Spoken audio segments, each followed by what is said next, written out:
Our council members will now have an opportunity to speak during public forum. Prior to calling on our first one, though, I do want to ask Director Groth from the Electric Department and Mr. Krieger to give us the state of the status where we are right now with our study, what that study entails, the timelines that are out there with regard to the report, when it will be available, when the council and the public and PUAB and all these different groups will have access to this information, and really give us a sense of where this is going to land over the next several months on all of the options, because we're not just looking at IMEA, we're looking at other options as well. So I'll turn it over to you, Mr. Groth, for the first piece, and then Mr. Krieger can fill in where you forgot. Thank you very much, Mayor. Brian Groth, Electric Utility Director. So we hired Customized Energy Solutions to outline all of our options, the risk, the pros, the cons, the benefits of all of our options as we look towards 2035. They've indicated, we've met with them a few times already, they've indicated that their report will be done mid to late February, and we have put a PUAB special meeting on the calendar in early March to discuss those options with our Public Utility Advisory Board. We will make the report available as soon as we have it from Customized Energy Solutions, and that's likely late February or early March. Once we have completed with that session with our Public Utility Advisory Board, we are looking at a time in April to have a workshop with Council and discuss those options. Customized Energy Solutions, again, will be present to present all of our options, the pros, the cons, the benefits of what they've come up with. Mr. Krieger? Well, I think Brian did a pretty good job capturing the big picture. You know, a couple of things, you know, that April workshop does not mean it's the end. If you want to know kind of like what does it look like beyond then, we really can't tell you right now because we have not seen the report. I know there was some thought, and I think it would be valuable to have the April workshop include members from the Public Utilities Advisory Board as well.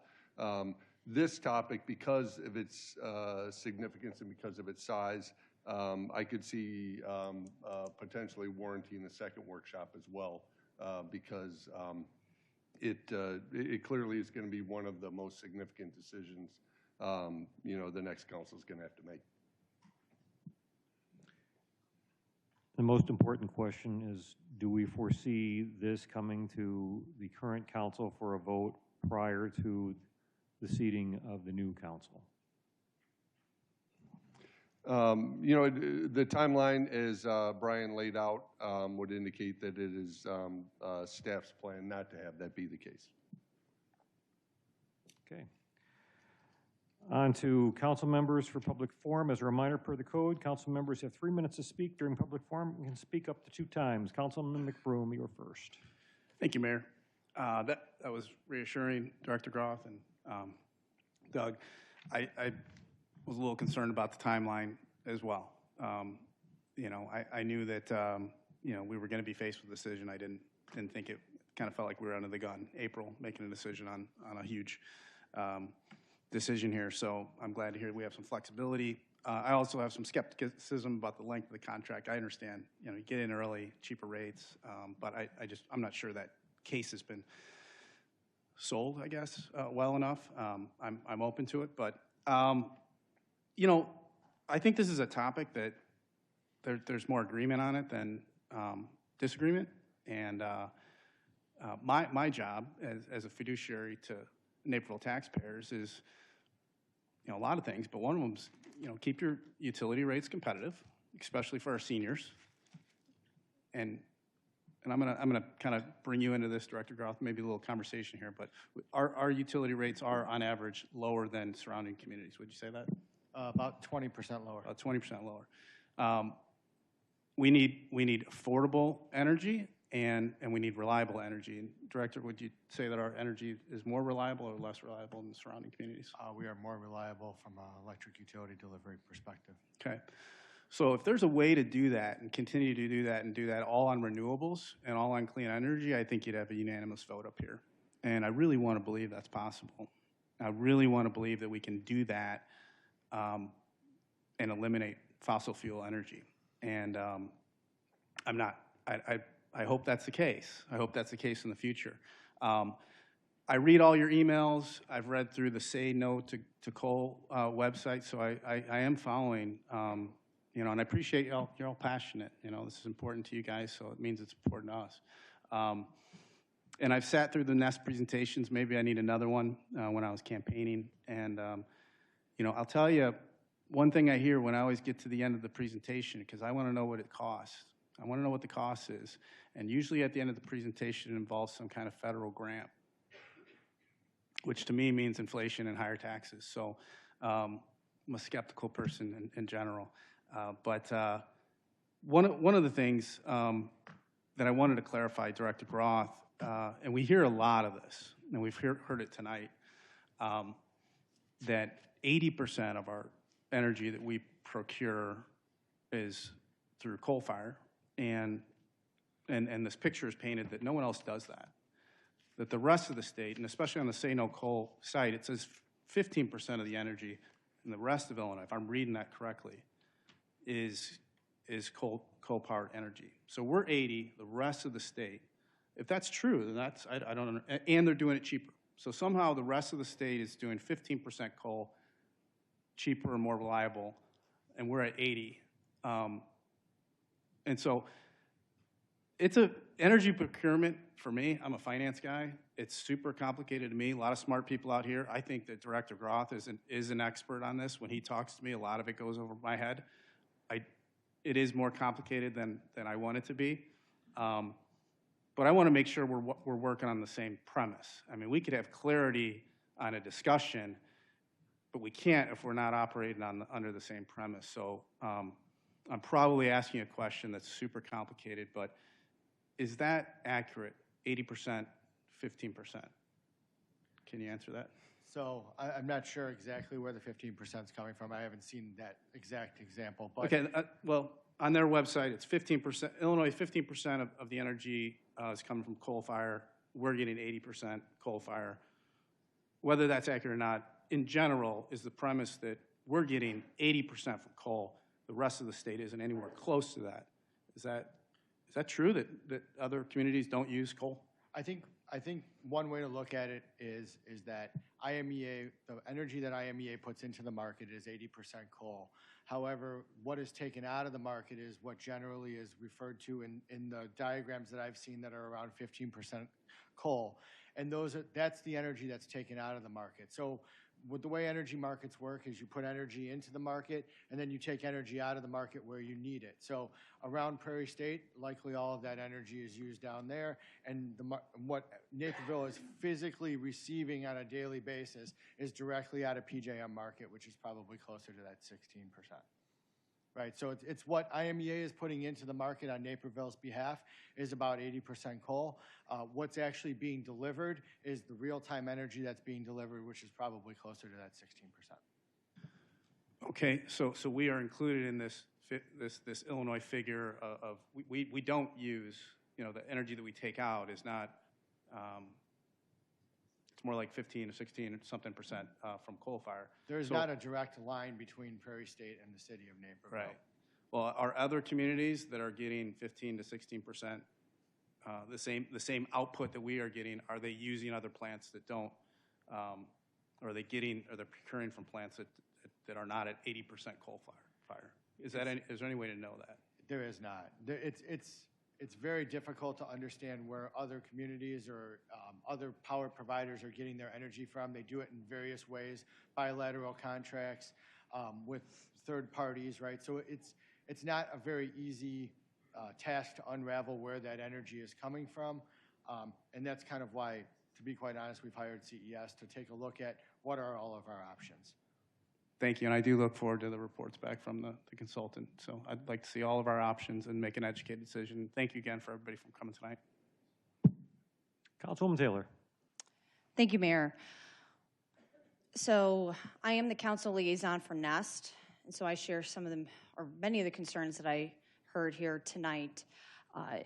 That's one of the reasons why I volunteer in this role to be the council liaison.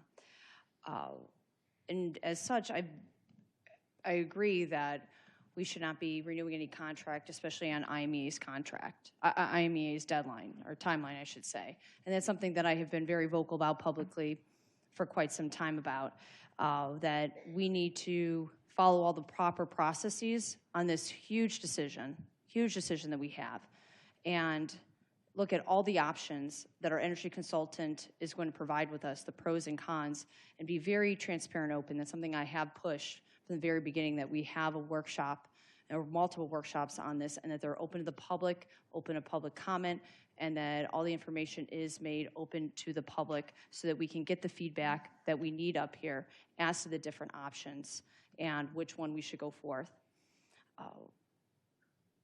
Including with all these steps is that, bidding out whatever options presented to us. And so this is something that I appreciate everybody coming here tonight to share your opinions and and the seriousness of this decision. And I also want to reassure you that I know from at least myself, and I believe from many others I've heard up here, that we're not allowing IMEA to dictate the timeline as to our processes here, that we're going to follow all of the proper processes to make sure that we can make a decision that's best for our community as a whole. And that includes having sustainable energy, one that's also reliable, and one that is also cost-effective for our community. One of the things when it comes to reliability that many people don't really understand is that our reliability comes from the fact that Naperville is significantly invested in undergrounding our electric lines. Approximately 95% of our electric lines are underground. And it's the 5% that are above ground that cause about half of our outages that we experience. So that's something that I know that this council has taken initiative to further underground over the next 10 years with a further 5%. So it's something to keep in mind when we're talking about reliability of service, when we're looking at our upcoming contract and however we end up procuring energy in the future. Thank you. Councilman White. First of all, I'd like to thank all the speakers for coming out. Very well organized. Your message was consistent, and my inkling is that the folks up here on the dais definitely listened and heard everything that you had to say. Miss Asta, is it Asta? Unfortunately, we could not cheer for you and clap for you, but internally, I think everyone in here was. The fact that you were up here, because our council rules don't allow for that, but the fact that you got up there in front of all these people and did an amazing video, then followed it up with an outstanding presentation. Mom, is that your mom next to you? You should be proud. She did a very, very fine job. But a couple of things that came out of this that I'd like us to continue to take a look at and be aware of is that we need to make as much of the discussion around where our energy is going to come from and what contract we're going to do. We need to make that as transparent up to the public, in the public as much as possible if we're going to do these workshops. It'd be great to have people in the audience to be able to sit in on that. So I don't want this to be done in a silo. I think it's something that is that important that our public needs to make sure that they have an opportunity to be part of that. I would also say that one thing that popped out or came out of this was discussion about Naperville's values. That really resonated with me because I mean, this stuff is somewhat confusing. But all this coal, it's not being burned here in Naperville. So sometimes I think people may think, well, it's not affecting me because it's not being burned here. It's being burned somewhere down south. But Naperville, as a leader, should take that into consideration. We're still paying for it to be burned somewhere else, and someone else is suffering the consequences of breathing into the bad coal that's going directly in their own community. So let's make sure that we also understand that. So the values are super important. And finally, I am so glad that I don't own a Nokia phone. Sir, thank you for that information. No, that was, but the analogy that you used was right on point. I mean, things that we did 30 years ago just aren't necessarily applicable to today. So again, that resonated with me as well. I don't know if I had a flip phone or not, but it definitely, I love what you had to say with it. That's all I got, Mayor. Thank you. Thank you. Councilman Kelly. Thank you, Mayor. Just a few quick points, since we're at the, really, in my opinion, the start of what could be a long road. So I don't know that we need to delve too deep into the details, but just a few quick things from me. One, just want to say thank you to everybody for coming out. It's a great turnout on a very cold night, so a lot of dedication out there. And thank you also for the positive message. I think we heard a lot of good positive feedback. You know, we're literally in this together, right? We're all part of the same community, so trying to find a path forward to working together to figure out the best result is really critical. So I appreciate the tenor of the conversation tonight. Just another quick point, again, on reliability. We've heard a couple times. I think that might be a good subject for one of the workshops or a portion of the workshop, just to make sure that people understand, you know, talking about the undergrounding and other aspects really come from the city's electric utility, which is totally separate from IMEA or any other provider of electrons, right? They certainly have to work together. They're related, but two different entities. In my opinion, the reliability really comes from the city, not our provider. And I think that's an education piece that could be important to learn much more about as we move forward. And then third thing, just to talk about the path forward, what that roadmap is going to look like. I really appreciate from Director Groth and City Manager Krieger having this out in the public sphere now. Exactly, we don't maybe know exact dates, but generally what that is going to look like and what that timing is going to look like, I think is important for everybody to know. Hearing about the possibility of one or two workshops, I'll say for my money, I think having at least two would be very important, especially if the first one is going to be in April. We talked a little bit about the election, which will be at the beginning of April, of course. We'll have a new council sworn in May. And if that new council is going to make that decision, I would think that new council ought to have at least one workshop. You know, if we want to have the current council have a workshop in April as well, so be it. But I think that council that's going to make the ultimate decision should have at least one workshop, which would have to come sometime in May, which to me makes it sound like the decision would not come until May or June, and potentially months or years after that, but certainly not any earlier than May or June. So I think it's nice to have that knowledge out there. So thanks again for coming, and looking forward to the continued discussion. Thank you. Councilman Wilson. Thank you, Mayor. First, a point unrelated to the large coal topic was last year, as everybody recalls, a lot of people came and spoke about the issue in Gaza. I guess issue in quotes here, without expanding upon it. Just to publicly note that a ceasefire had been reached with that. And then the second, pertaining to this issue, which, again, appreciate many of you coming out and, again, on a cold night. Appreciate your support. Councilman McBroom had a lot of the points I was going to make, but I am the liaison to the PUAB board, and we'll be excited to see what CES comes back with, exploring our different opportunities. I certainly would like to be the, I guess suppose Thomas Massey, the greenest congressman, who's completely self-reliant. But it's certainly hard to do that in a community this size. So that being said, similar to Councilman McBroom's point, I do have a sincere concern with the cost and reliability of certain energies. Additionally, if you look at some of the greener solutions proposed, I know somebody earlier had mentioned or talked about it being cheaper, some of them being cheaper. However, many of those rely on subsidies, which sort of begs the question, if they rely on subsidies, how much do they really cost? Or do they really cost, are they that cheap if they rely on subsidies, which is effectively a tax? So I'm excited to see what, and just another point, seemingly just based on emails and people here, that it seemed that a contract talk was, or a vote was imminent.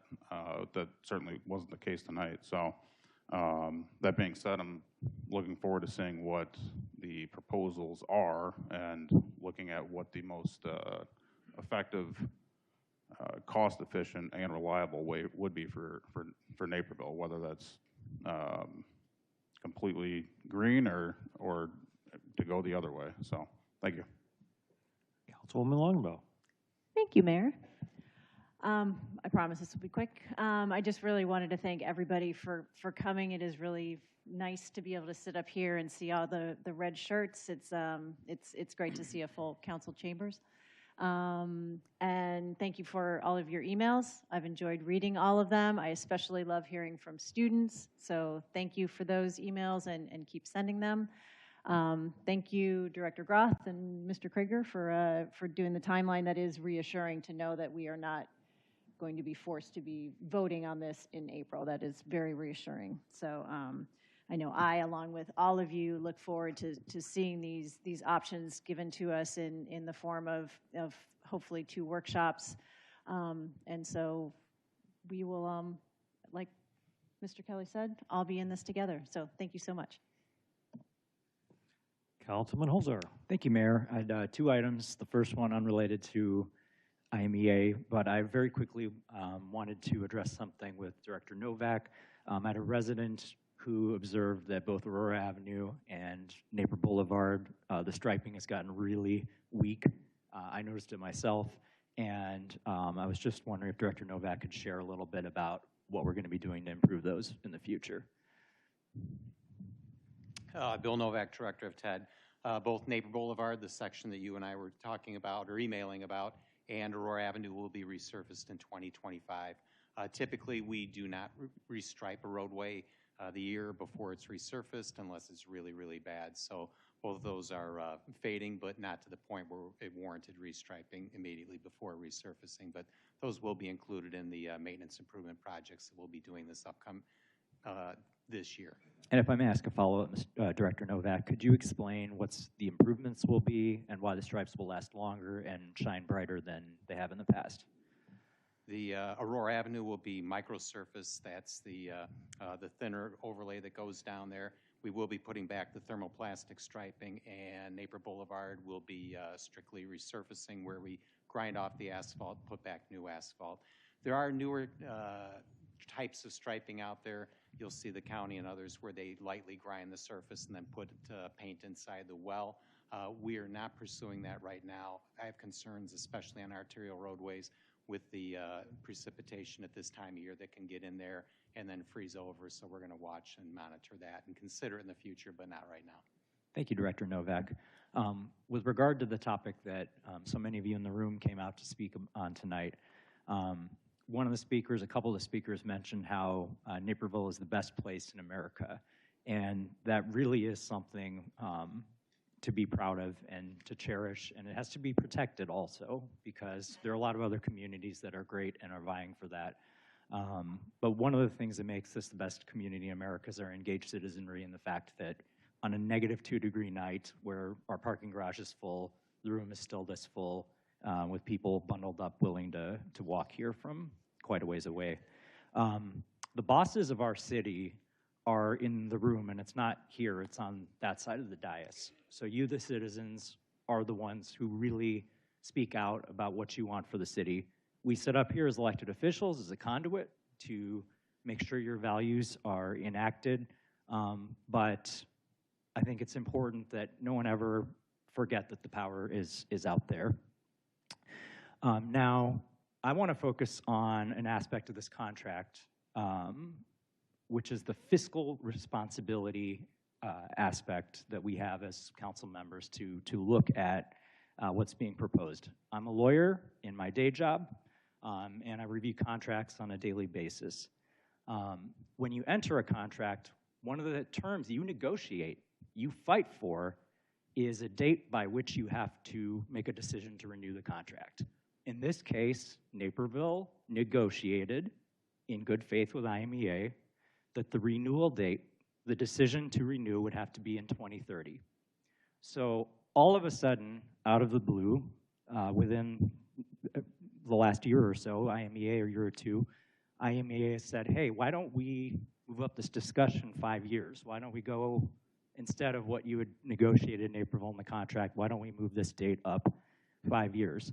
And I've had situations like this as a lawyer in private practice where an opposing party will come with a proposal like that.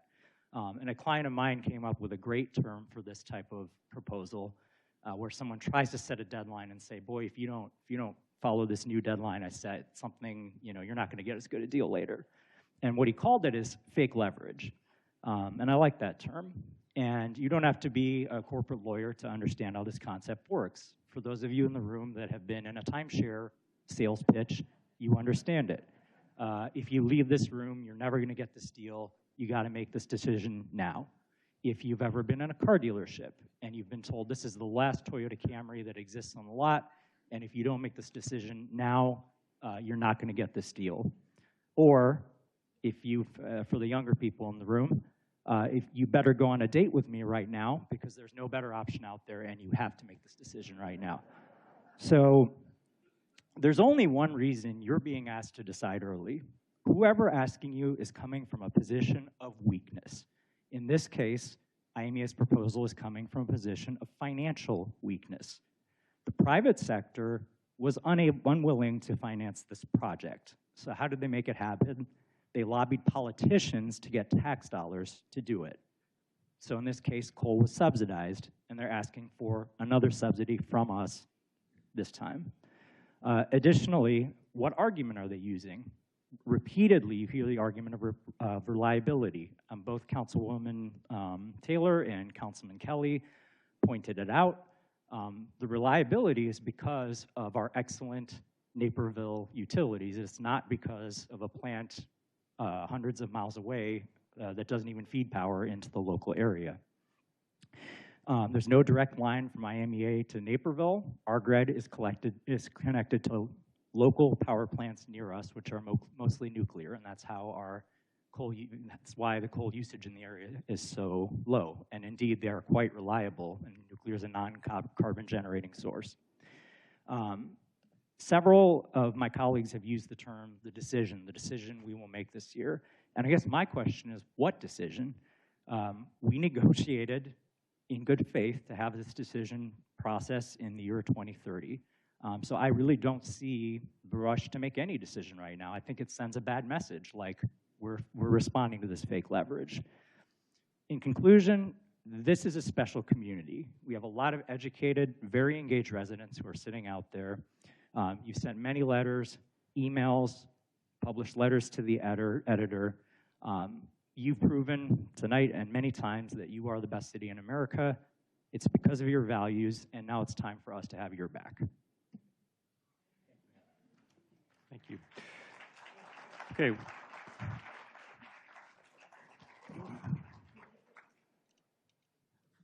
One of the things that came up several times tonight are the different technological options that are on the table that we have yet to see. And in my own business, I was at your Nest forum a couple years ago when I was running for office. I made it very clear that in my own business, I've invested a lot in solar technology at all of our facilities in Aurora and Plainfield, Naperville.